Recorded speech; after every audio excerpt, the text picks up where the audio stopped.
500 Rolls Royce. Google YouTube যারা করেন search দিলে দেখবেন ওর কি পরিমাণে গাড়ি। রোলস রয়েস গাড়ি হচ্ছে one of the luxurious car in the world.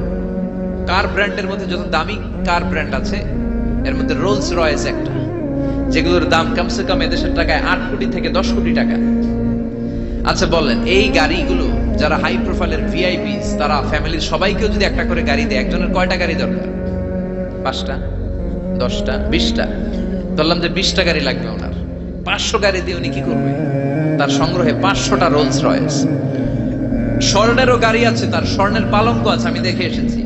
পোরশে, Ferrari, Lamborghini এই টাইপের যে ব্র্যান্ডগুলো আছে, অভাব নাই।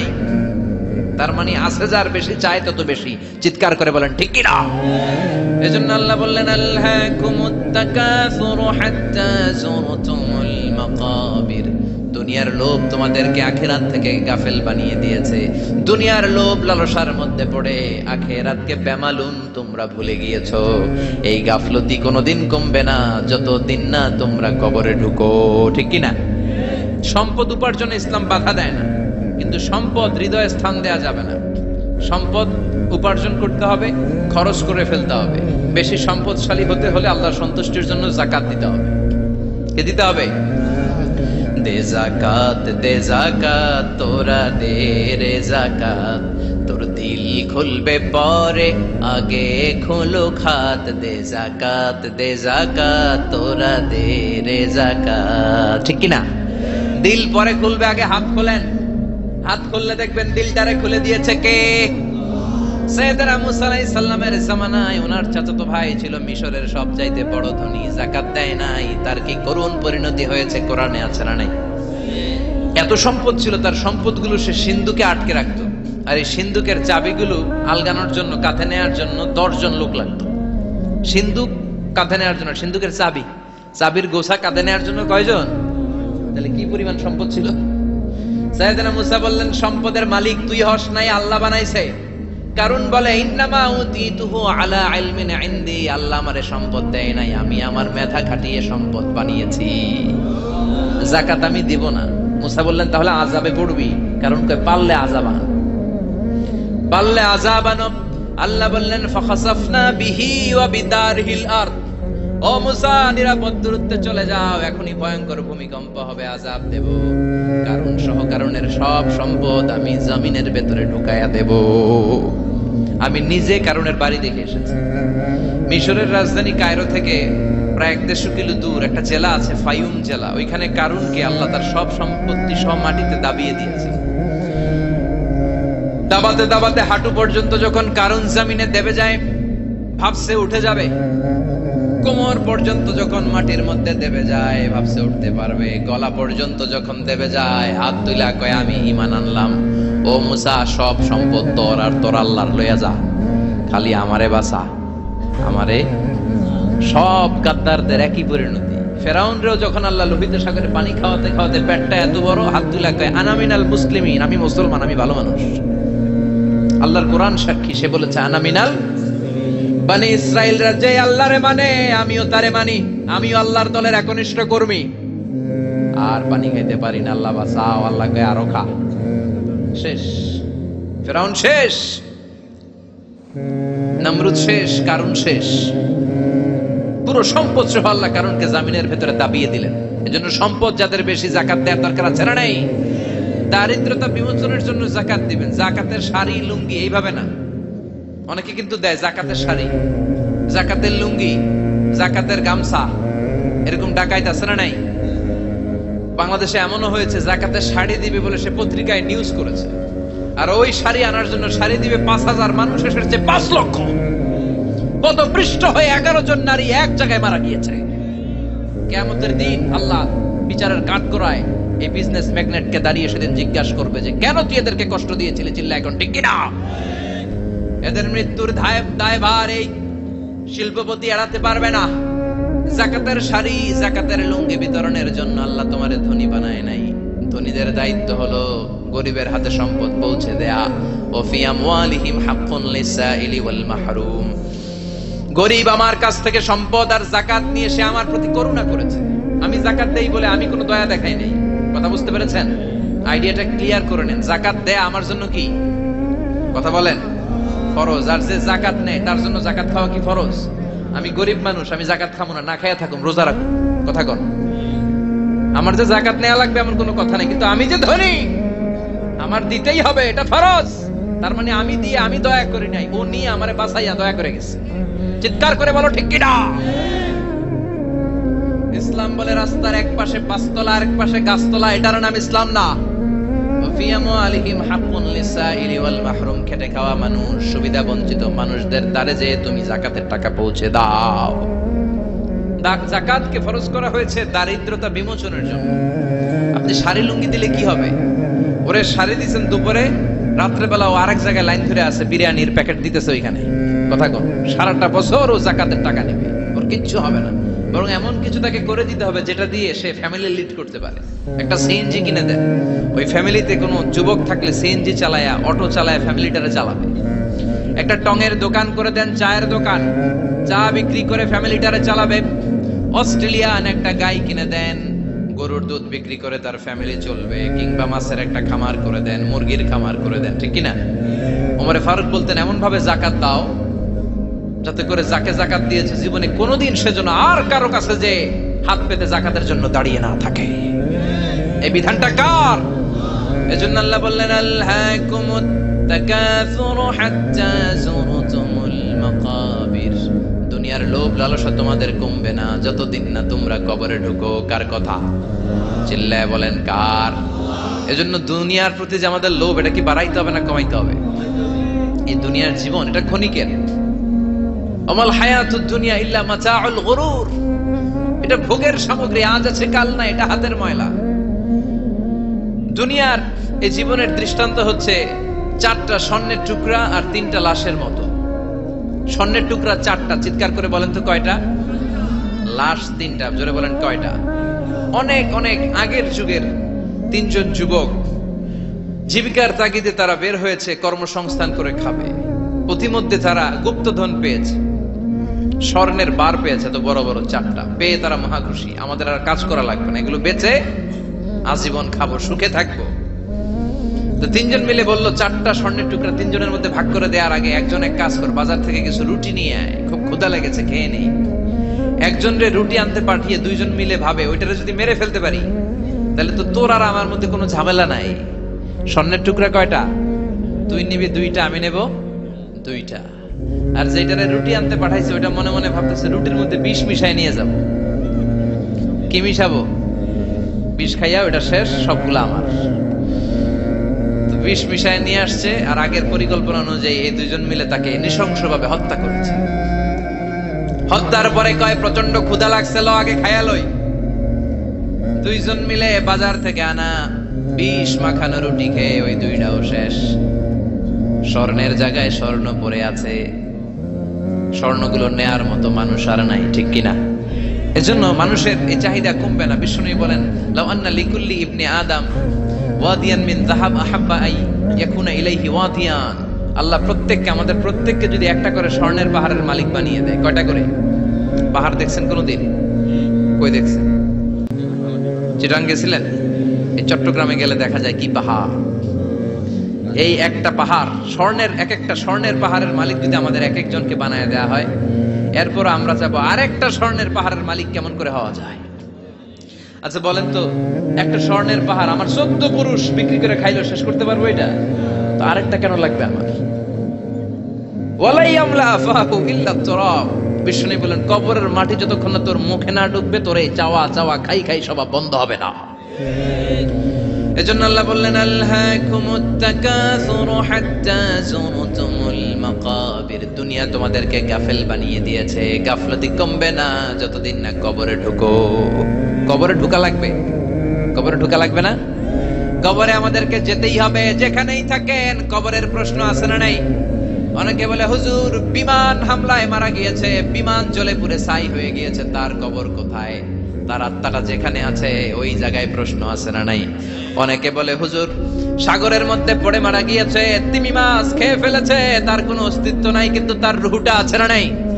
প্রতিটা রুহু সংরক্ষণ করে কে? প্রত্যেকটা আত্মা আল্লাহর কাছে সংরক্ষিত থাকে।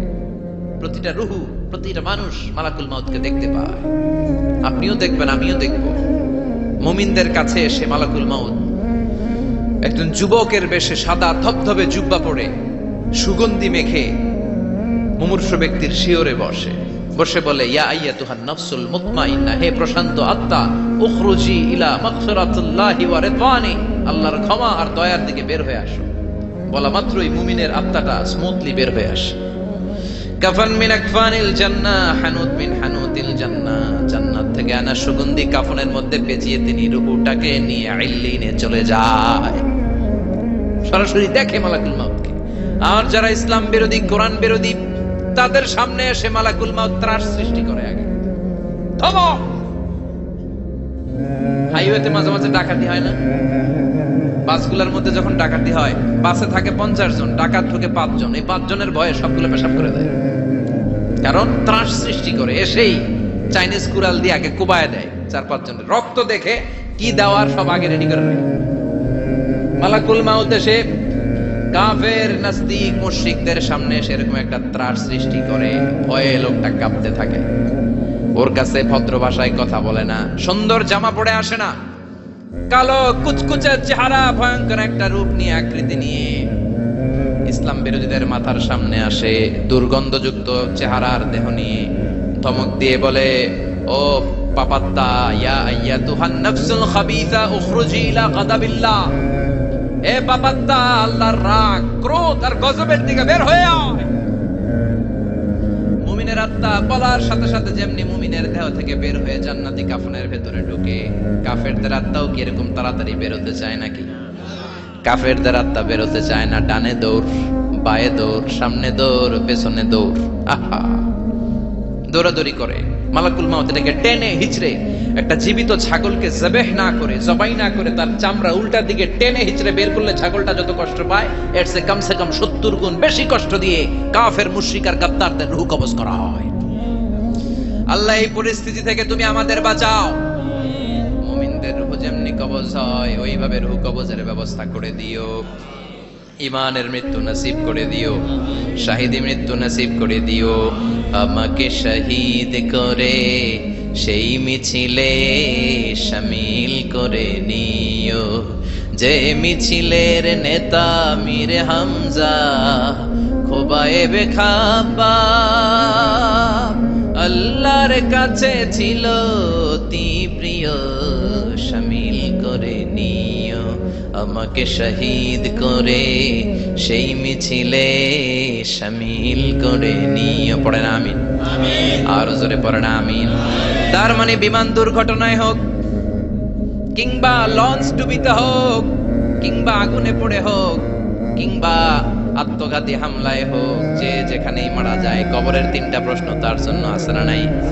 ইসলাম বিরোধীদের জন্য প্রশ্ন 3টা, আপনারা যারা মুমিন তাদের জন্য 4টা, আপনাদের জন্য একটা বেশি। আলহামদুলিল্লাহ। কোন কবরে এসে প্রথম প্রশ্ন করবে, মুনকার নাকির যখন চলে আসবে, 40 কদম যখন আত্মীয় স্বজনরা লাশটাকে কবরের মধ্যে দিয়ে 40 কদম চলে যায়, তখনই ফেরেশতা চলে আসে। আহা, শেষ, সব শেষ। এসেই পরীক্ষা শুরু। মার রব্বুক, তোর রবের নাম কি? চিল্লায় বলেন, আমাদের রবের নাম কি? আমরা বলবো রব্বি আল্লাহ, আল্লাহ আমারে রব। দমে দমে তনু মনে তারি অনুভব। পড়েন, আল্লাহ আমারে রব। তোমার দুনিয়াতে আমি যেদিকে তাকাই, অথই নিয়ামতে ডুবে আছি সবাই। পাখপাখালির গানে শুনি তাসবিহ কল রব, তাসবিহ কল রব, আল্লাহ আমারে রব। প্রথম প্রশ্ন, তোমার রব কে? আমরা বলবো আমাদের রব আল্লাহ। দ্বিতীয় প্রশ্ন, ওমা দীনু, তোমার ধর্মের নাম কি? আমরা কি বলবো? তৃতীয় প্রশ্ন, বিশ্বনবীর চেহারা দেখিয়ে বলা হবে, আতারিফু হাদার রাজুল, এই লোকটারে চিনো নাকি? আমরা বলবো চিনি, আমাদের প্রাণের নবী, ঠিক কি না? চাঁদের চেয়ে সুন্দর তুমি নবী আমার কামলিহি ওয়ালা, দু জাহানের বাদশা তুমি প্যারা নবী সাল্লে আলা। চাঁদের চেয়ে সুন্দর তুমি নবী আমার কামলিহি ওয়ালা, ঠিক কি না? তিনটা প্রশ্নের যথাযথ উত্তর যখন দিয়ে দিলেন, আপনার জন্য অতিরিক্ত আরেকটা প্রশ্ন করা হবে, ওয়ামা ইলমুক, তোমার নলেজ কি? তিনটা প্রশ্নের উত্তর যে তুমি করতে পারলা, কিভাবে পারলা, কেমনে জানলা? নকল করে বলছো নাকি জেনে বুঝে আসছো? নকল হয় না? এখন তো পরীক্ষা চলতেছে বোধহয়। কি পরীক্ষা? এসএসসি পরীক্ষা। নকল হয়? কৃষ্ণপুরে নকল নাই না? এখন মনে হয় এগুলো একটু কমছে। একটা সময় ছিল অনেক নকল হইতো। পাঞ্জাবের ভিতরে নকল, পকেটে নকল, টুপির ভিতরে নকল, মৌজার ভিতরেও নকল। এমনকি মেয়েরাও নকল করে পরীক্ষার হলে আসে না নাই? স্কেলের মধ্যে লিখে নিয়ে যায়, হাতের মধ্যে লিখে নিয়ে যায়, ওড়নায় লিখে নিয়ে যায়, কাপড়ে লিখে নিয়ে যায়, আসে না নাই? ফেরেশতারা বলবে নকল করছো নাকি? কেমনে জানলা? তিনটা প্রশ্নের উত্তর তুমি কেমনে বললা? আল্লাহ তোমার রব, ইসলাম তোমার ধর্ম, এই লোকটা বিশ্বনবী, কেমনে চিনলা? আপনাকে তখন বলতে হবে আমি কোরআন থেকে শিখেছি, আমি হাদিস থেকে শিখেছি, আমি ইসলাম জেনে বুঝে মেনেছি, আমি আন্দাজে কোথাও ঘুরি নাই। চিল্লায় এখন ঠিক কিনা? আপনাকে বলতে হবে। এজন্য শিখতে হবে, প্রতিনিয়ত ইসলাম সম্পর্কে জানতে হবে, আখের গোছাতে হবে, জীবনটাকে আলোকিত করতে হবে। চিল্লায় বলেন ঠিক কিনা? চারটা প্রশ্নই যখন হয়ে গেল, ফেরেশতারা বলবে আহলান ওয়া সাহলান ওয়া মারহাবান বিক, খোশামদেদ, কংগ্রাচুলেশন, খোশামদেদ, কংগ্রাচুলেশন। সব প্রশ্নের উত্তর তুমি পেরেছো। ফায়ুফসাহু লাহু কবরুহু ৭০ যিরাআন, আপনার কবরটারে ৭০ হাত লম্বা করে দেয়া হবে। ওয়ায়ুফতাহু লাহু বাবুন ইলাল জান্নাহ, আপনার কবর থেকে জান্নাতের দিকে দরজা খুলে দেয়া হবে। ওয়ায়ুলবাসু মিন লিবাসি আহলিল জান্নাহ, জান্নাতের দুইটা রেশমি কাপড়ের পোশাক এনে আপনারে পরিয়ে দেয়া হবে। আর বলা হবে নাম কানাউমিল আরুস, ঘুমাও, sleep, you should get some sleep now. তোমাকে লম্বা সময় পাড়ে দিতে হবে, ঘুমাও। কানাউমিল আরুস, যেমনি বর বাসর রাতে আরামসে ঘুম দেয়, বাসর রাতে যেমনি বর কনেকে নিয়ে মধুর ঘুম দেয়, তুমিও ঘুমাও, কেউ তোমার ঘুম ভাঙবে না। মালাক ইসরাফিলের কিয়ামতের জন্য ইসরাফিলের সিংহায় যে ফুৎকার আছে, ওই ফুৎকার ছাড়া কোনো কিছুই তোমার ঘুম ভাঙাতে পারবে না। আলহামদুলিল্লাহ পড়েন। আল্লাহ আমরাও যেন চারটা প্রশ্নের উত্তর দিয়ে লম্বা একটা ঘুম দিতে পারি, পড়ে না আমিন। ওয়াম্মাল কাফির ওয়া আহলুশ শিমাল, আর ইসলাম বিরোধী যারা, তাদের সামনে আসবে মালাকান আসওয়াদান আজরাকান, কৃষ্ণ বর্ণের দেহ, নীলাভ বর্ণের দুটো চোখ, গায়ের রং কালো, চোখের রং নীল। দেখতে কেমন লাগে? আলিফ লাইলার ভূতের মতো। কথা কন। গায়ের রং কালো, চোখের রং নীল। ফেরেশতা দুইটা আসবে, এসে ত্রাস সৃষ্টি করবে, এসে বলবে বল তোর রবের নাম কি? মার রব্বুক। ইসলাম বিরোধী মুশরিক, কাফের, নাস্তিক এরা বলবে আমি জানি না আমার রবকে, আমি জানি না, আমি তো আজীবন শুধু চিয়ার করেছি, মদ খেয়েছি, আমি ধর্ষণে সেঞ্চুরি করেছি দুনিয়ার বুকে, আমি টেন্ডারবাজি করেছি, চাঁদাবাজি করেছি, আমি মাস্তানি করেছি, আমার দাপটে এলাকার ইসলাম প্রিয়রা বাসায় ঘুমাতে পারে না। আমি ছিলাম টেন্ডারবাজ, আমি ছিলাম গডফাদার, সন্ত্রাসীদের লিডার, আমি ছিলাম ডন 1 2 3 সব, আমি ছিলাম ডনের ডন, আমি ছিলাম মাস্তান, রংবাজ, রব টপ কি আমি তো জানি না। লাদ্রি লাদ্রি, আমার জিজ্ঞেস করো না। আবার প্রশ্ন করা হবে ওমা দীনুক, তোর ধর্মের নাম কি? বলবে লা আদরি, আমার কোনো ধর্ম নাই, আমার কোনো ধর্ম নাই, আমি শুধু মৌজ মাস্তিতে ছিলাম, আমি আনন্দ ফুর্তি করেছি, ইসলাম নিয়ে আমার মাথা ব্যথা ছিল না, আজীবন ইসলামরে আমি বাস দিয়েছি। চিল্লায় বলেন ঠিক কিনা? ইসলাম বিরোধীদের সাথে ছিল আমার চলাফেরা, আমার সব সাঙ্গ পাঙ্গ ছিল গুন্ডা বদমাশ, ইসলাম বিরোধী।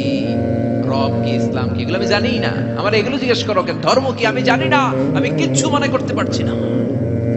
3 নাম্বার প্রশ্ন করা হবে আচ্ছা আরিফু হাদার রাজুল, দেখো তো এই লোকটারে চিনো কিনা? কয় না, চিনি না, তবে মনে হয় এই লোকটারে দুনিয়ার বুকে আমি গালি দিতাম, এই লোকটার বিরোধিতা করতাম, ব্লগের মধ্যে এই লোকটার ব্যাপারে কুৎসা রটনা করতাম, এই লোকটার কার্টুন বানিয়ে আমি হিংসা ছড়িয়ে দিতাম, এই লোকটার ব্যাপারে আমি এলাকার মধ্যে অপপ্রচার চালাতাম। ফেরেশতারা বলবে তাই, এই ছিল তোর ডিউটি, দাঁড়া এখনই আমাদের খেলা শুরু, এখনই শুরু। ফায়ুতরাকু বিমাতারিক মিন হাদিদ, লোহার একটা হাতুড়ি দিয়ে মাথা থেকে পা পর্যন্ত পিটানো হবে, পিটিয়ে ওর গোশতর হাড্ডিগুলোকে থেতলে ফেলা হবে। ওয়ায়ুকালু লিল আরদি ইলতাইমি, কবরের দুই পাশের মাটিরে বলা হবে এবার দুই দিক থেকে তোরা চাপ দে। চাপ দেয়া হবে, ধাক্কা ধাক্কি করেও সে সুবিধা করতে পারবে না। মাটি আস্তে আস্তে আস্তে আস্তে দেহের দুই দিকে লেগে এমন জোরে দুইটা চাপ দেবে, ফাতাখতালিফা আদলাউহু, তার ডান পাশের পাজরের হাড্ডি বাম দিকে ঢুকে যাবে, বাম দিকের হাড্ডি ডানে চলে যাবে। বিশ্বনবী বললেন এই হাতুড়ি দিয়ে পিটানোর শাস্তি, কবরের চাপ দেওয়ার শাস্তি চলতেই থাকবে হাত্তাল কিয়ামা, কিয়ামত পর্যন্ত। আল্লাহ কবরের শাস্তি থেকে আমাদের বাঁচাও। আমরা এই আযাব পেতে চাই না, আমরা যেন ঠিকভাবে কবরের 4টা প্রশ্নের উত্তর করে দিয়ে লম্বা ঘুম দিতে পারি। আল্লাহ তুমি তৌফিক দাও। এজন্য আল্লাহ বললেন গোলাম দুনিয়া নিয়ে পাগল হয়ে থেকো না, এই দুনিয়ার জীবন আসল জীবন নয়, আসল জীবন হলো কবরের জীবন। জোরে বলেন ঠিক কিনা? এই জন্য মাঝে মাঝে কবরে যাবেন, কবরস্থানে দাঁড়িয়ে চিন্তা করবেন এই জায়গায় আমারও আসতে হবে।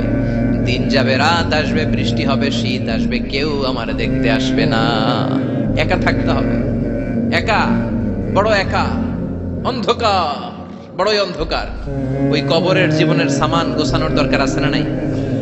ওই কবরে সুখে শান্তিতে থাকতে চাইলে নামাজ পড়ার দরকার আছে না নাই? আর কোরআনের বিরুদ্ধে কথা বললে তোর জন্য এক ফোঁটা দয়া, মায়া, ভালোবাসা আমার অন্তরে নাই। এজন্য আমরা এই মহাবিশ্বের মহাবিশ্বয় মহাগ্রন্থ আল কোরআন থেকে আলো নেয়ার চেষ্টা করব। The Quran came to this world in order to enlighten our heart. আমাদের হৃদয়টাকে আলোকিত করতে এসেছে। It's a problem solving methodology. It's not a problem creating methodology. Quran প্রবলেমকে সলভ করে দেয়। সুবহানাল্লাহ বলবেন না? এই কোরআন কোনো প্রবলেম বাধায় না, কোনো জট সৃষ্টি করে না, কোনো জট পাকায় না। কোরআন জট খুলে দেয়। এজন্য সব সমস্যার সমাধান কোরআনের ভেতরে আছে না নাই? সব সমস্যার সমাধান দিতে পারে। সমাধান চাও যদি জীবনে, মরণে ফিরে যাও, খুঁজে নাও, চোখ রাখো কোরআনে। ঠিক কি না? চোখ রাখবেন কোথায়? নাকি এটিএন বাংলার পর্দায়, চ্যানেল 24 এর পর্দায়, জি বাংলার পর্দায়, স্টার জলসা? চোখ রাখতে হবে কোথায়? সবাই পড়েন। সমাধান চাও যদি জীবনে, মরণে ফিরে যাও, খুঁজে নাও, চোখ রাখো কোরআনে। If you want the solution this দুনিয়া and আখিরা, go back, have a look to the holy কোরআনে। আল্লাহু আকবার। তার মানে এই জীবন চলার পথে যত সমস্যা হবে সব সমস্যার সমাধান কোরআনে দিয়েছে কে? কারণ এটা এমন বই যে বইয়ে কোনো ভুল সংশয়ের অবকাশ নেই। This is the book whereof there is no doubt in it and a guidance to those who are muttaqin. সুবহানাল্লাহ পড়েন। এটা এমন বই এখানে ভুল, সন্দেহ, সংশয়ের কোনো অবকাশ নাই। মুত্তাকিনদের জন্য আলোর মশাল করে কিতাবটারে পাঠিয়েছে কে? আবার রব্বুল আলামিন বলেন কিতাবুন আনজালনাহু ইলাইকা লিতুখরিজান নাসা মিনাল যুলুমাতি ইলান নূর। Muhammad, I've revealed this holy and sacred book unto you in order to lead the mankind out of darkness into the light. ও নবী, কেন এই কোরআনকে আমি পাঠালাম জানো না কি? শোনো শোনো, অন্ধকারাচ্ছন্ন মানুষগুলোকে আলোর পথ দেখানোর জন্য, জাহান্নামী গুলারে জান্নাতি বানানোর জন্য, বেয়াদব গুলারে আদব শেখানোর জন্য কোরআন নাজিল করেছে কে? তাহলে কোরআন যারা জানবে, কোরআন যারা শিখবে, কোরআনের কথা যারা বলবে, কোরআনের যারা listener, you are the audience and listener of the holy book Quran. ঠিক কিনা? কোরআনের যারা শ্রোতা তারাও ভদ্র, তারাও আলোকিত মানুষ। আমরা আলোকিত মানুষ হতে চাই, ঠিক কিনা? এই আলোকিত মানুষ বানানোর জন্যই কিন্তু কোরআন এসেছে। এই দাঙ্গা, এই হাঙ্গামা, এই মারামারি, এই ঠেলাঠেলি, এই হরতাল, এগুলো বন্ধ করার জন্য কোরআনের সলিউশনই যথেষ্ট, কোরআনের দেয়া প্রেসক্রিপশন যথেষ্ট। কিন্তু আমরা কোরআন থেকে প্রেসক্রিপশন নিতে চাই না, ঠিক কিনা? এজন্য আমাদের সংলাপগুলো ব্যর্থ হয়ে যায়। আমাদের দেশে সংলাপ আছে না নাই? কিন্তু ব্যর্থ হয় কেন? কোরআনের প্রেসক্রিপশন নেই নাই। এই জন্য কোরআন থেকে প্রেসক্রিপশন না নিলে আপনার জীবনটা সুন্দর হবে না। বিশ্বাস হয়? কোরআন থেকে প্রেসক্রিপশন না নিলে আপনার ফ্যামিলিতে বরকত হবে না। আল্লাহর কসম, কোরআন থেকে প্রেসক্রিপশন না নিলে সমাজটারে আপনি মদিনার সমাজ বানাতে পারবেন না। চিল্লায় বলেন ঠিক কিনা? কোরআন থেকে প্রেসক্রিপশন না নিলে রাজনৈতিক দাঙ্গা হাঙ্গামা শুধু ঐক্য করে এটার সমাধান করা যাবে না। চিল্লায় বলেন ঠিক কিনা? প্রেসক্রিপশন আপনাকে কোরআন থেকে নিতে হবে। কোরআন থেকে নিলেই সেই সমাজে শান্তি দিবে কে? রহমত, বরকত, মার্সি এন্ড ব্লেসিংস দিয়ে সমাজটারে আলোকিত করে দিবে কে? এজন্য তাফসীর মাহফিলে, এই সিরাতুন নবী মাহফিলে, এই বরকতময় ওয়াজ মাহফিলগুলোতে আমরা অন্যান্য কথাবার্তা না শুনে সরাসরি কোরআন থেকে শুনব। কেননা কোরআন দিয়ে যে কথা বলে তার কথার মধ্যে বরকত বেশি, তার কথার মধ্যে সত্য বেশি, বাতিলের মিশ্রণ থাকে না। ঠিক কিনা? সম্মানিত সুধী, আসুন মহাবিশ্বের মহাবিশ্বয় মহাগ্রন্থ থেকে সরাসরি আমরা তাফসীরুল কোরআনের দিকে চলে যাই। আমি চাইবো কোরআনের সাথে যাতে আপনাদের সম্পর্কটাকে বিল্ড আপ করে দেয়া যায়। আমরা যারা মুফাসসিরে কোরআন, আমাদের সিলেবাস একটা। সিলেবাস কি? নাম কি? কোরআন। আর আমরা খুব ভালো করেই জানি এই ময়দানে কোরআন ছাড়া অন্য কোনো কিতাব দিয়ে কথা বললে খাওয়া নাই। আছে মায়ের চিল্লা এখন ঠিক কিনা? আমি যদি এখানে শ্রীমত ভগবত গীতার শ্লোক শোনাই, শুনবেন? পচা ডিম মারবেন না? মারে অনেক জায়গায়। আপনাদের এখানে একটা বড় মাহফিল হয়, কে যেন উঠছিল পচা ডিমও মারছে, জুতাও মারছে। আছে না নাই? আছে না নাই?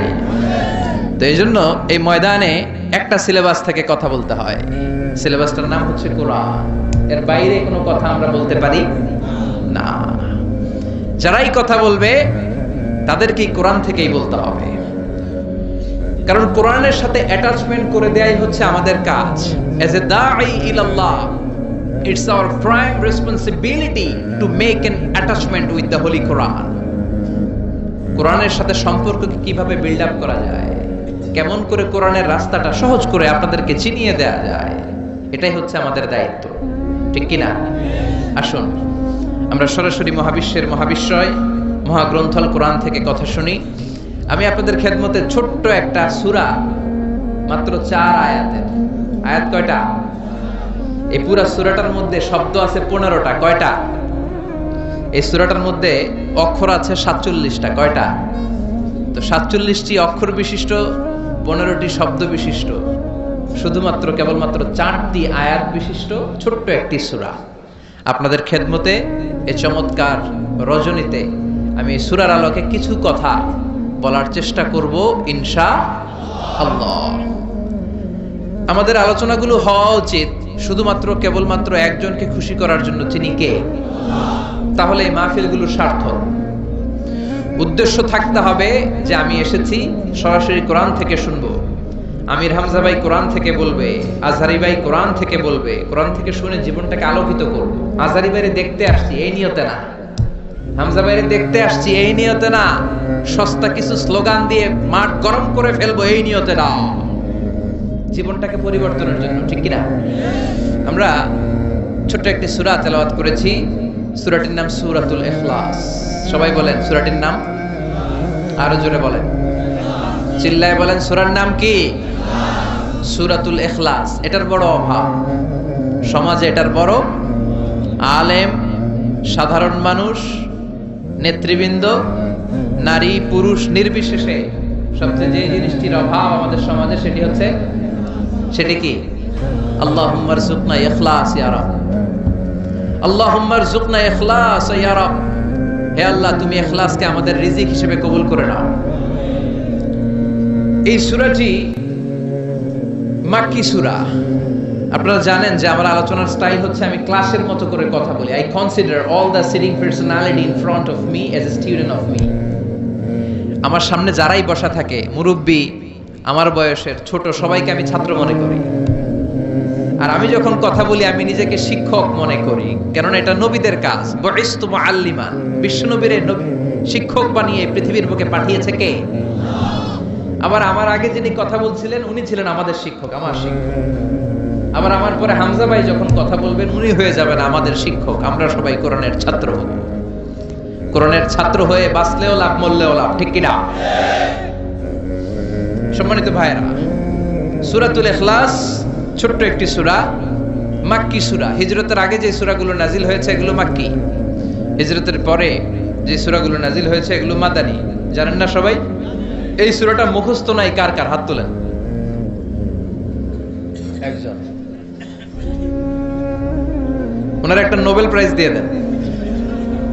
উনি ইখলাস মুখস্থ করতে পারে নাই, আসলে পারছে, আনন্দের ঠেলায় হাত তুলছে। সুবহানাল্লাহ বলেন। রুফিআ আন উম্মতি আল খাতাউ ওয়ান নিসিয়ান, ভুল করে কিছু করলে আল্লাহ মাফ করে দেয়। না বুঝে ভুল করে হাত তুলছে, কি আল্লাহ আমরা পাইছি, ভুল করলে উনি মাফ করে। আল্লাহু আকবার। আমরা সবাই ভুলকারী, ভুল নাই এমন কোন মানুষ নাই।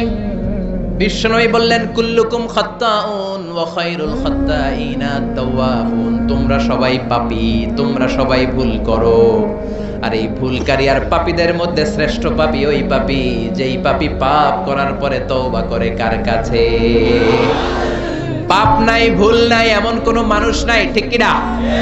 কিন্তু পাপীদের মধ্যে, ভুলকারীদের মধ্যে আল্লাহর কাছে সবচাইতে শ্রেষ্ঠ পাপী, সবচাইতে প্রিয় ভুলকারী ওই ভুলকারী ভুল করার পরেই তওবা করে কার কাছে?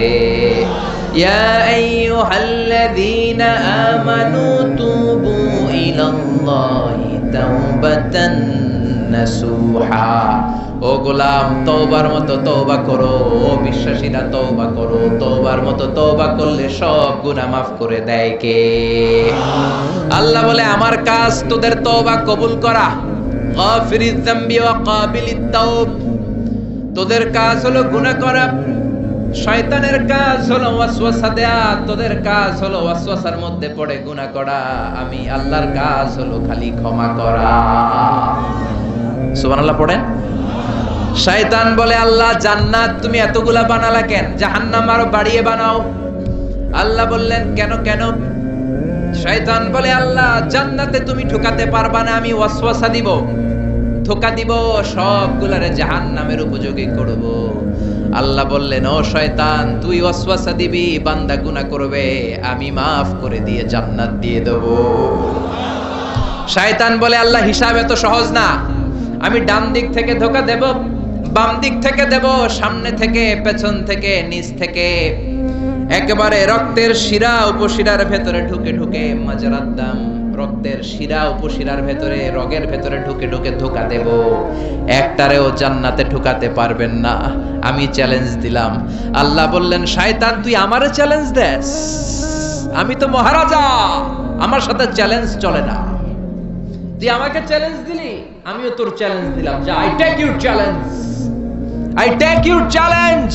তুই আজীবন ধোঁকা দিবি, তুই আজীবন ওয়াসওয়াসা দিবি, আমার বান্দারা নামাজ ছাড়বে, জুলুম করবে, অন্যায় করবে, অপরাধ করবে, সিরাতুন নবীর মাহফিলে একদিন এসে, তাফসিরের মাহফিলে একদিন এসে অনুশোচনা করে চোখের পানি ছেড়ে ক্ষমা চাইবে, ক্ষমা চাওয়ার সাথে সাথে আমি আমার বান্দার জীবনের সব গুনাহ মাফ করে দেব।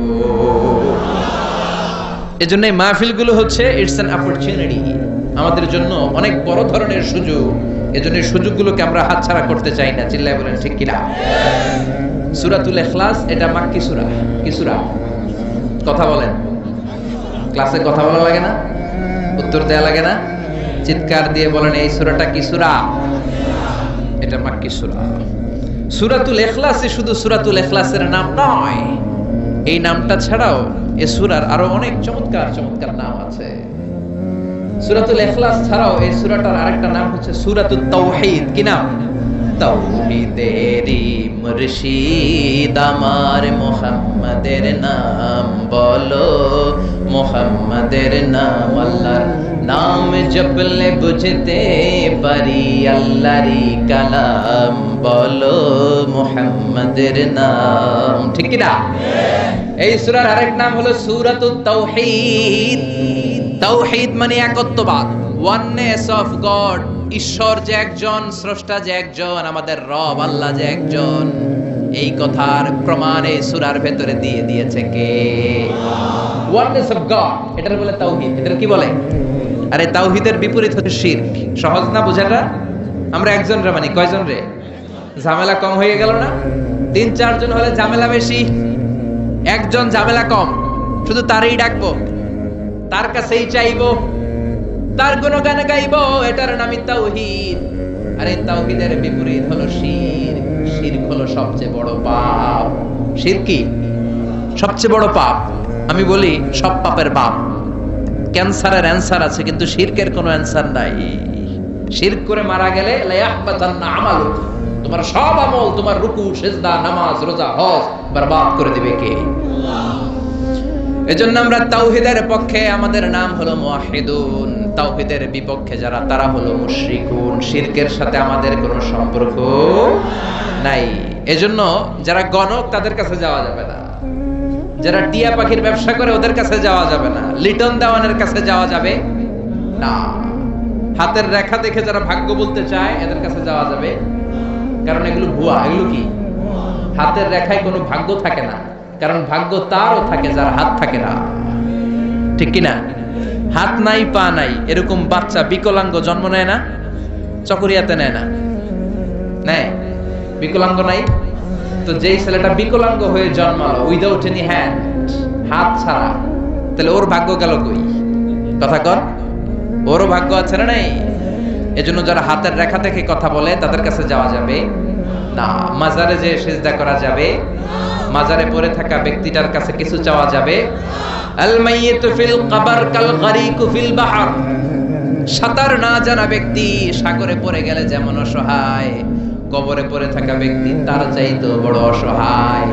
সে তোমারে কিচ্ছু দিতে পারে না, তুমি দোয়া করে তারে কিছু দিয়ে আসতে পারবা। ঠিক কি না? দুআফাত তালিবু ওয়াল মাতলুব। যে চায় ও দুর্বল, যে শুয়ে আছে যার কাছে চায় ওইটাও দুর্বল। ঠিক কি না? এজন্য চাইতে হবে একজনের কাছে, তিনি কে? ওই এক আল্লাহর কাছে চাওয়ার নাম তাওহীদ।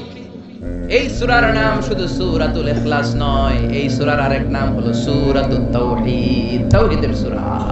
কারণ এই সূরার ভেতরে আল্লাহর একত্ববাদের ঘোষণা আছে। কথা বুঝতে পারছেন? কষ্ট হচ্ছে মনে হয়? কষ্ট হচ্ছে না তো? তাহলে সূরাতুল ইখলাসের আমরা আরেকটা নাম শিখলাম আজকের ক্লাসে। কি নাম? মাশাআল্লাহ, what a response, what a amazing response, কত সুন্দর জবাব। সূরাতুত তাওহীদ। এই সূরার আরেকটা নাম আছে সূরাতুল মা'রিফা। কি নাম? মা'রিফা, সূরাতুল মা'রিফা। মা'রিফা মানে জানা বা চিনা। এই সূরা পড়লে কারে জানা যায়? কারে চিনা যায়? মা'রিফা, সূরাতুল মা'রিফা। এই সূরা জানলে আল্লাহর চিনা যায়। এই সূরা যে জানবে সে নামাজি হবে, সে আল্লাহওয়ালা হবে। কিন্তু এই মা'রিফারে আমরা মারেফত বানাইছি। মারে মারে আসলে মারেফত না, মাইরে, মাইরের পথ। মাইরের উপরে ঔষধ নাই, মাইরে ভিটামিন আছে। ঠিক কি না? ওগুলোর সাইজ করতে হবে। সাইজ না করলে এই ভণ্ডামি ওরা ছাড়বে না। নামাজ নাই, রোজা নাই, জিকির নাই, স্ত্রী নাই, সন্তান নাই, কিচ্ছু নাই, মাথার মধ্যে চুলের জটলা পাকায়, আর বলে এটা মারেফত। আসলে মারেফতের মূল কথা আছে সূরাতুল ইখলাসে। ঠিক কি না? আমরা আসল মারেফতের লোক। ঠিক কি না? আমরা সূরাতুল মা'রিফার তাফসীর আজকে শুনবো। এজন্য মারেফার দাবিদার যদি কেউ হয়ে থাকে, এই সিরাতুন নবীর সৈনিকেরা হচ্ছে মারেফাতের দাবিদার। চিল্লায় বলো ঠিক কি না?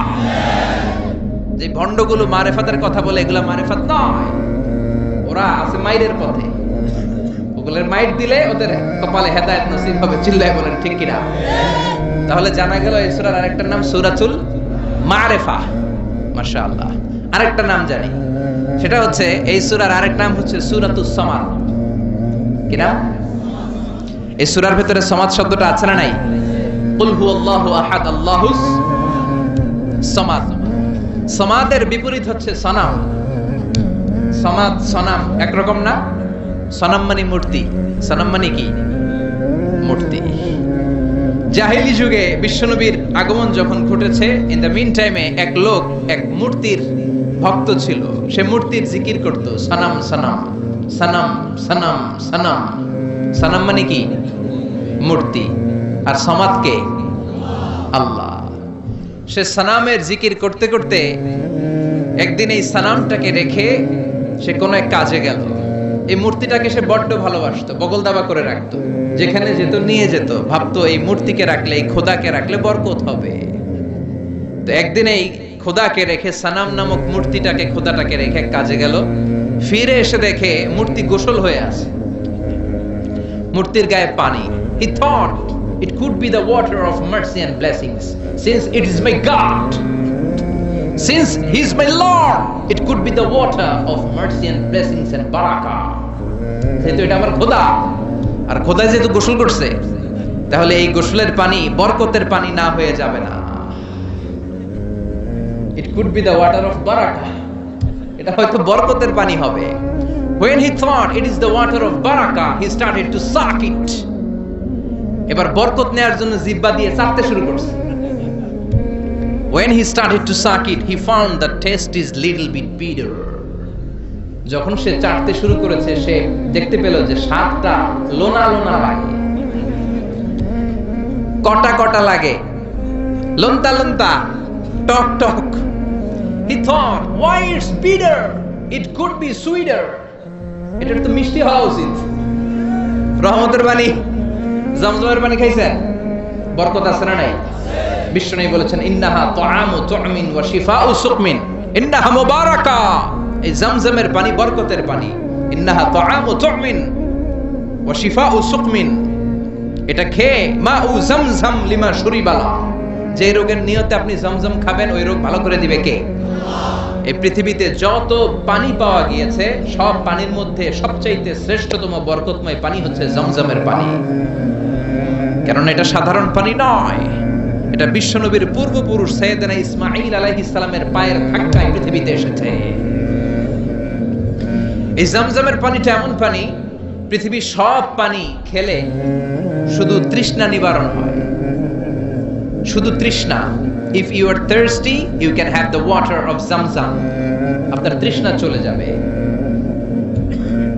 পাশাপাশি আপনার ক্ষুধাও চলে যাবে। পৃথিবীতে যত পানি আছে সব পানি শুধু তৃষ্ণা নিবারণ করে, কিন্তু জমজমের পানি তৃষ্ণা যেমনি নিবারণ করে, পাশাপাশি ক্ষুধাও নিবারণ করে। কোন সুবহানাল্লাহ। এজন্য একটা দুইটা খেজুর আর জমজমের পানি আপনি খেলে সারা দিন সারভাইভ করতে পারবেন। চিল্লায় পড়েন আল্লাহু আকবার। আবার এই জমজমের পানি দিয়ে বিশ্বনবীর সিনা চাক করা হয়েছে। মেরাজের রাতে যখন বিশ্বনবী যাবেন, উম্মে হানির ঘর থেকে বিশ্বনবীকে উঠিয়ে হাতিমে কাবায় রাখা হলো। সাইয়েদনা জিব্রাইল বিশ্বনবীর গলার নিচ থেকে ছিঁড়ে নাভি পর্যন্ত পুরো বুকটাকে ফেড়ে দুই ভাগ করে দিল। বিশ্বনবীর কলবটাকে বের করে এই জমজমের পানি দিয়ে ধৌত করল। সুবহানাল্লাহ পড়বেন না? আবার লাগিয়ে দিল, এটাকে আরবিতে বলে শাক্কুস সাদর, উর্দুতে বলে সিনা চাক, ইংরেজিতে বলে ওপেন হার্ট সার্জারি। বিশ্বনবীকে যে সমস্ত সাহাবারা তাদের পুরো জীবনে খালি গায়ে দেখেছে, উদম গায়ে, গায়ে জামা নেই, তারা বলেছে আমরা দেখেছি বিশ্বনবীর গলা থেকে নাভি পর্যন্ত কেমন যেন শিলায়ের মতো দাগ দেখা যায়। ওপেন হার্ট সার্জারির প্রমাণ। চিৎকার করে পড়বেন আল্লাহু আকবার। He thought it is the water of mercy and blessings. সে ভাবলো এই মূর্তির গায়ে যেহেতু পানি, আমার খোদার গায়ে পানি, এটা তো রহমতের পানি হবে, কিন্তু টক লাগে কেন, লোনা লাগে কেন? ঘটনা কি? সে ডানে বায়ে তাকাতে লাগলো। ঘটনা কি? কোত্থেকে আসলো এই রহমত? রহমত কোত্থেকে আসলো?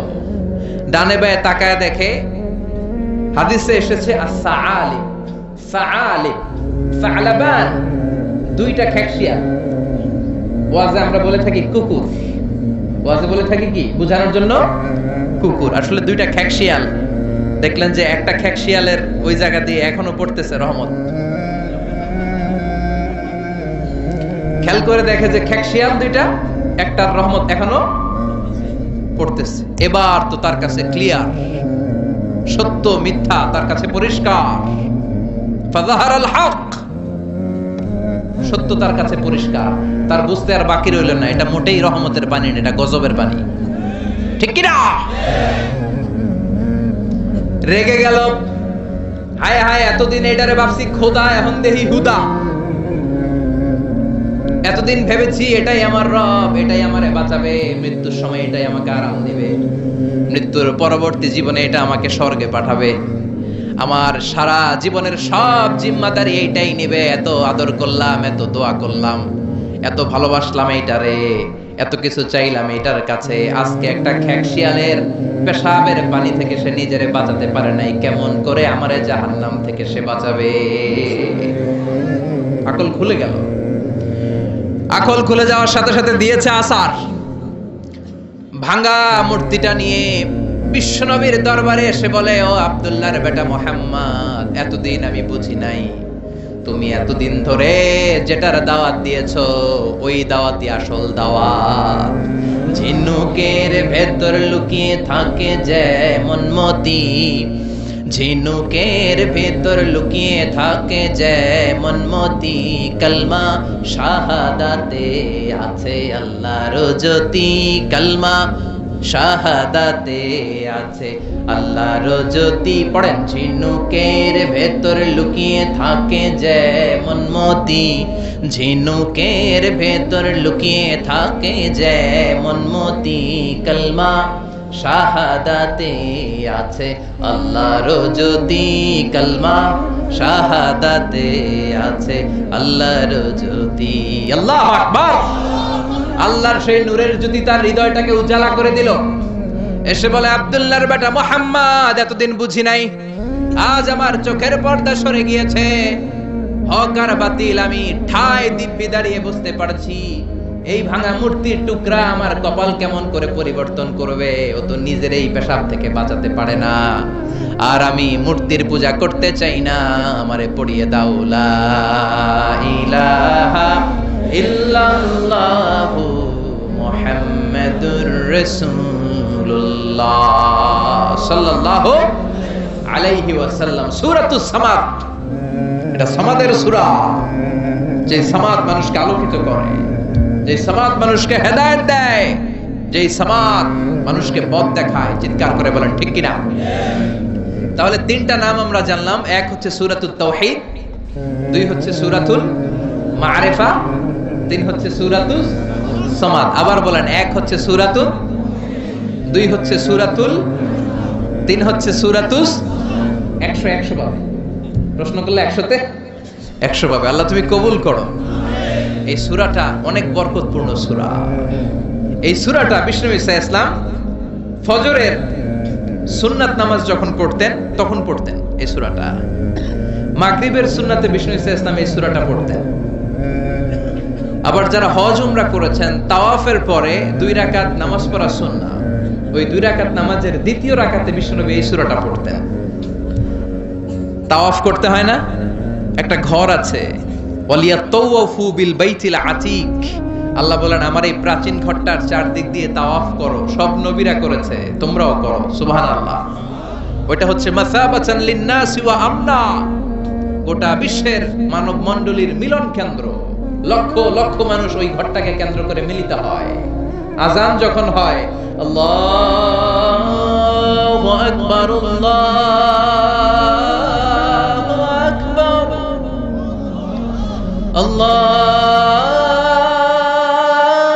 আল্লাহু আকবার, আল্লাহু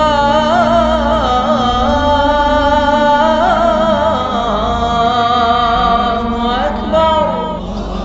মসজিদুল হারামে যখন আজান হয়, দেখবেন চারদিক থেকে শারে আল হিজরা দিয়ে, আজিয়াদ রোড দিয়ে, জারওয়াল দিয়ে, গাজ্জা দিয়ে, মসজিদুল হারামের চারদিকের হোটেলের গলি অলি, গলি পথ রাস্তা সব ব্লক হয়ে মানুষগুলো মৌমাছির মতো আল্লাহর এই ঘরকে কেন্দ্র করে ছুটতে থাকে। প্রতিদিন ওই ঘরে 120টা রহমত নাজিল হয়। কয়টা? আরো জোরে সবাই বলেন, কয়টা? 60 লিত-তাইফিন, 60টা রহমত যারা তাওয়াফ করে তাদের জন্য। 40 লিল মুসাল্লিন, 40টা রহমত যারা কাবা ঘরে নামাজ পড়ে তাদের জন্য। 40 আর 60 100, আর বাকি রইল কয়টা? বলে 20 লিন-নাযিরিনা ইলাল কাবা, বাকি 20টা যারা নামাজও পড়ে না, তাওয়াফও করে না, শুধু কাবার দিকে তাকিয়ে থাকে তাদের জন্য। তার মানে কাবার দিকে নজর করলে সওয়াব আছে না নাই? 3 জিনিসের দিকে নজর করা মাত্রই সওয়াব। আন-নাযার ইলা সালাসাতি আশিয়া ইবাদা, আন-নাযার ইলাল মুসহাফ, কোরআন পড়তে পারেন না, বয়স হয়ে গেছে, এখন বুঝতে পারছেন, কি করবেন? পড়তে পারেন না, খুলে শুধু চোখের পানি ছাড়েন আর পৃষ্ঠাগুলো উল্টান, সওয়াব আছে না নাই? মা বাবার চেহারার দিকে রহমতের নজরে যদি তাকান, এত কষ্ট করে আমার মা বাবা আমাকে লালন পালন করেছে, কত কষ্ট করেছে আমার জন্য আমার মা, কত নির্ঘুম রাত কাটিয়েছে তারা। এটা ভেবে যদি তাকান, কবুল হজের সওয়াব আমলনামায় দিবে কে? আন-নাযার ইলাল কাবা, মসজিদ আল হারাম, যে মসজিদে 1 রাকাত সালাত পড়লে 1 লক্ষ রাকাতের সওয়াব দেয় কে? যে কাবা ঘরে সাইয়েদনা ইব্রাহিমের হাত লেগেছে, পা লেগেছে, সাইয়েদনা ইসমাইলের পা লেগেছে, বিশ্বনবীর হাত লেগেছে, সাহাবাদের হাত লেগেছে। আল্লাহু আকবার। ওই কাবা ঘরের দিকে যদি নজর করেন সেটাতেও সওয়াব, নজর করা মাত্রই সওয়াব। এই কাবাকে কেন্দ্র করে তাওয়াফ করতে হয়, 7টা টার্নিং করলে, টার্ন অ্যাবাউট করলে একটা তাওয়াফ কমপ্লিট হয়। এই তাওয়াফ করার পরে 2 রাকাত নামাজ পড়া সুন্নাহ, বিশ্বনবী পড়তেন। আপনারা যারা উমরা করতে যাবেন পড়বেন, তাওয়াফের পরে 2 রাকাত পড়তে হয়। এই 2 রাকাত সালাতের দ্বিতীয় রাকাতে বিশ্বনবী এই সূরাতুল ইখলাস পড়তেন। সুবহানাল্লাহ পড়া। আবার বিতিরের সালাতের শেষের রাকাতে পড়তেন। আল্লাহু আকবার। তাহলে আমরা পেলাম ফজরের 2 রাকাত সুন্নতে বিশ্বনবী সূরাতুল ইখলাস পড়তেন, মাগরিবের 2 রাকাত সুন্নতে বিশ্বনবী সূরাতুল ইখলাস পড়তেন। তাওয়াফের পরে যে 2 রাকাত নামাজ পড়তে হয় তার দ্বিতীয় রাকাতে সূরাতুল ইখলাস পড়তেন। আর বিতিরের সালাত, বিতিরের নামাজ নিয়ে ঠেলাঠেলি, অনেকগুলো পদ্ধতি আছে। 2 রাকাত করে পরে শেষে 1 রাকাত পড়বেন। কানাত রাসূলুল্লাহ ক্বাবলার রুকু বা'দার রুকু, রুকুর আগেও কুনুত করতেন, পরেও করতেন। আবার 3 রাকাত এক বৈঠকে পড়বেন, শুধু শেষবার বসবেন, 2 রাকাতের পরে বসবেন না, এভাবেও বিশ্বনবী পড়তেন। আর আমরা হানাফিরা যেটা পড়ি এটার আম দলিল আছে, খাস দলিল নাই। বিশ্বনবী 3 রাকাত বিতরের সালাত পড়েছেন, তবে মাগরিবের মতো পড়তে নিষেধ করেছেন। আমরা মাগরিবের মতো পড়ি না, আমরা আবার 3 রাকাত পরে আল্লাহু আকবার বলে হাত বাঁধি, ঠিক কিনা? মাগরিবের নামাজে হাত বাঁধা আছে? আমরা আল্লাহুম্মা ইন্না নাস্তাঈনুক ওয়া নাস্তাগফিরুক এই দোয়া পড়ি, মাগরিবে এই দোয়া আছে? হানাফিরা এই হাদিসের আলোকে আম দলিল নিয়েছেন যে 3 রাকাত আমরা যেভাবে পড়ি মাগরিব থেকে একটু টুইস্ট করে আলাদা এভাবেও পড়া যাবে। এই মৌলিক 3টা পদ্ধতির যেটা দিয়ে মনে চায় সেটা দিয়ে পড়েন, কিন্তু বিভ্রান্তি সৃষ্টি করা যাবে না। আমরা কেউ তাবলীগ করি, আমরা কেউ জামাত ইসলাম করি, আমরা কেউ চরমনায়ের পীরের মুরিদ, আমরা কেউ বিভিন্ন দলের সাথে জড়িত, আমরা কেউ হেফাজতে ইসলাম, আমরা কেউ কওমি, কেউ আলিয়া, কিন্তু আমাদের মুসলমানদের মধ্যে, আমাদের দাড়িওয়ালাদের মধ্যে, আমাদের টুপিওয়ালাদের মধ্যে আছে 100 বছরের ঐক্য। এই ভূখণ্ডে চিল্লায় বলেন ঠিক কিনা? এজন্য দাওয়াতের নামে, সহিহ হাদিসের নামে, ইসলামের নামে এই দেশের ঐক্য আপনারা নষ্ট করবেন না। এই ঐক্য নষ্ট করার কোনো অধিকার আপনাদের নাই, চিৎকার করে বলেন ঠিক কিনা? ইসলাম মানতে হলে সহিহ সুন্নাহর আলোকেই মানতে হবে, সহিহ কথার আলোকেই মানতে হবে। But your approach should be very flexible. আপনার অ্যাপ্রোচটা এমন অ্যাপ্রোচ হতে হবে যাতে করে মানুষ আপনার কথা বুঝে, মানুষ এটা সহজে রিসিভ করতে পারে। যিনি মুফতি, he can provide the legal opinion of Islam, সে ইসলামের ফতোয়া দিয়ে বেড়াবে। তার ফতোয়ায় একটা কমন জিনিস যেটা থাকতে হবে আজকে মনে রাখবেন, সেটা হচ্ছে আত-তাইসির। আমার সাথে সাথে বলেন সেটা কি? আত-তাইসির মানে সিম্পলিসিটি। সিম্পলিসিটি মানে সহজীকরণ। ইসলামের যত আহকাম, যত নিয়ম কানুন, যত কোডিং সিস্টেম, যত রুলিং সিস্টেম, যত লিগ্যাল অপিনিয়ন, সবগুলো আমাদের মানতে বুঝতে সহজ হবে, আমাদের জন্য কঠিন হবে না। তাই কঠিন ইসলাম এই ভূখণ্ডে প্রচার করার আপনাদের দরকার নাই। আমরা খুব ভালো করে ইসলামকে মানতে জানি এবং সেটা সহিহ সুন্নাহর আলোকে চিৎকার করে বলেন ঠিক কিনা? 100 বছরের ঐক্য আমরা নষ্ট হতে দেব না। দাড়িওয়ালাদের মধ্যে, টুপিওয়ালাদের মধ্যে এদেশে ঐক্য আছে না নাই? আছে না নাই? এই ঐক্যকে সংরক্ষণ করার দরকার আছে না নাই? আল্লাহ তুমি আমাদেরকে সহিহ সমঝ দান করো, আমরা পড়ি আমিন। আরো জোরে পড়েন আমিন। তাহলে বিষ্ণু ঈসা ইসলাম বিতিরের সালাতের শেষ রাকাতে পড়তেন, মনে আছে না ভুলে গেছেন? আপনাদের মনোযোগ আছে? একটু ঝিমায় পড়ছেন মনে হয়, ঝিমায় পড়ছেন।